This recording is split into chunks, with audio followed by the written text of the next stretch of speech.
Барлықтарыңызға қайырлы күн қыздар. Бүгін сіздерге оқтаудың көмегінсіз ақ қатпарлы қытырлақ болып шығатын самсаның рецептімен бөлісейін деп отырмын. Видеоны көрерден бұрын каналыма подписаться етіп лайк басуды ұмытпаңыздар, және де видеоны міндетті түрде соңына дейін көріп рецептпен танысып алыңыздар. Сонымен бізге қамырына керек заттарымыз електен өткізген ұн, мұздатқыштан алынған сары май, 1 шай қасық тұз, 1 жұмыртқа және де мұздатылған су керек болады. Ең алдымен ұнымызды осылай тұзбен араластырып аламыз жақсылап. Сосын осы сары майымызды алып теркамен өткізіп крошка жасап аламыз.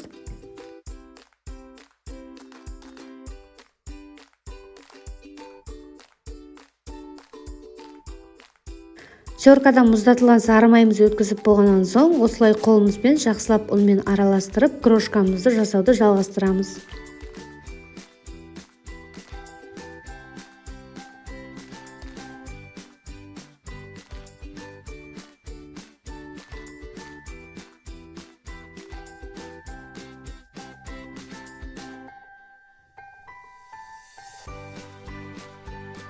Міне біздің осындай крошкамыз дайын болды. Енді салқын суымыздың ішіне 1 жұмыртқамызды салып, крошкамен қолымыз арқылы біріктіреміз.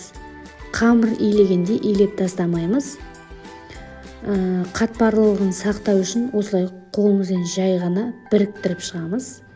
Қазір мен біріктіру ыңғайлы болу үшін силиконный ковриктің ішіне қамырларды салып, сол жерде біріктіремін.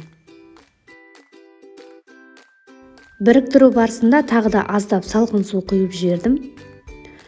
Сосын дәл осы видеодағыдай конвертик сияқты бір-бірінің үстіне осылай біріктіреміз. Кәдімгі бүктейміз қамырды.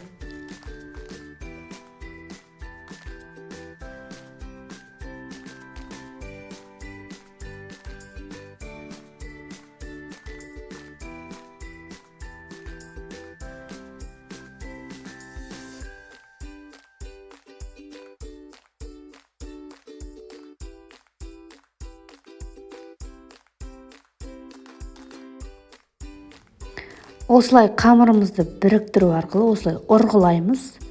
Содан соң пищевой пленкамен орап, тоңазытқышқа жарты сағатқа қойып қоямыз. Осы жарты сағат уақыт аралығында енді самсамыздың салмасын дайындаймыз. Ол үшін бізге сиыр етінің фарш керек болады. Аздап картоп және де осы ұсақтап туралған пияз қажет болады. Негізі фаршты өздеріңіз қалауыңыз бойынша жасасаңыздар болады. Асқабақпен, тек картошка немесе тек фаршпен жасасаңыздар болады. Мен осындай фарштармен жасап көрдім. Және де осындай қара бұрыш, қызыл бұрыш, ұсақталған гинза және де 1 шай қасық тұз салып, фаршты жақсылап осылай араластырып алдым. Енді тоңазытқышта жарты сағат бойы қатып тұрған қамырымызды шығарып, дәл осы видеодағыдай бөліп самсаның ұсақ зуаларын жасап аламыз.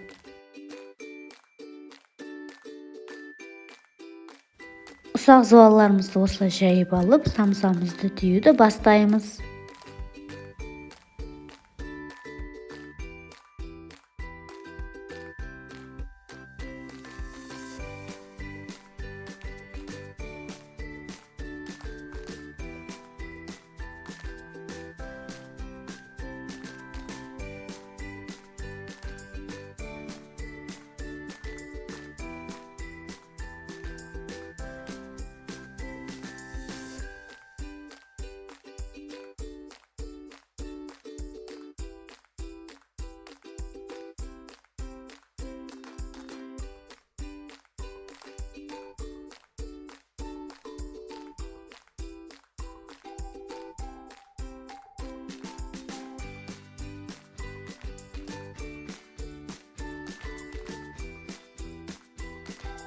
Дайын болған түйілген самсалардың үстіне жұмыртқаның сарысын және де қалауларыңыз бойынша күнжіт, сидана сеуіп пісірсеңіздер болады.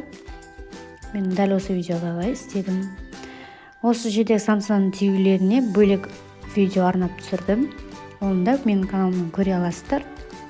Өте керемет түйу түрлері. Барлықтарыңызға осылай түйуге кеңес беремін. Өте әдемі болып көрінеді. Осылай жасап көріңіздер сіздер де.